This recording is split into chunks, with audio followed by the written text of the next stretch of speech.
আজকে যেটা আমরা দেখব যে পাইথন স্টার্টিংটা একদম তো পাইথন হচ্ছে একটা প্রোগ্রামিং যেখানে আমরা কোনো প্রোগ্রামিং কোড লিখি।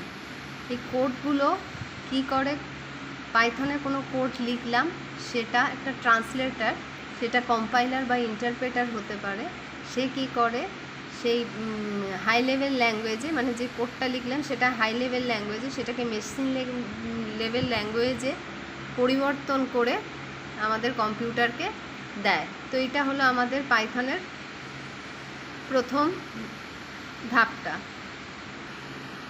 তারপর আমরা যেটা দেখব সেটা হচ্ছে হোয়াট ইজ পাইথন। তো পাইথন ভীষণ সিম্পল এবং ইজি, এবং এটা একটা ওপেন সোর্স। ওপেন সোর্স মানে যেটা আমরা গুগল থেকে খুব সহজে ফ্রিতে পাই, এবং আগেই বললাম এটা একটা হাই লেভেল ল্যাঙ্গুয়েজ যেটাকে কম্পিউটারে দেওয়ার আগে ট্রান্সলেটার, সেটা কম্পাইলার বা ইন্টারপ্রেটার যা হোক হতে পারে, সেটা হাই লেভেল ল্যাঙ্গুয়েজে ট্রান্সফার করে আমাদেরকে দেয়। এটা ডেভেলপ করেছিল গুডরু ভান রুজুম, আর এটা এক ধরনের পোর্টেবল প্রোগ্রাম, মানে এটা সব জায়গায় যে কোনো ডিভাইসে আমরা এটা ইউজ করতে পারি।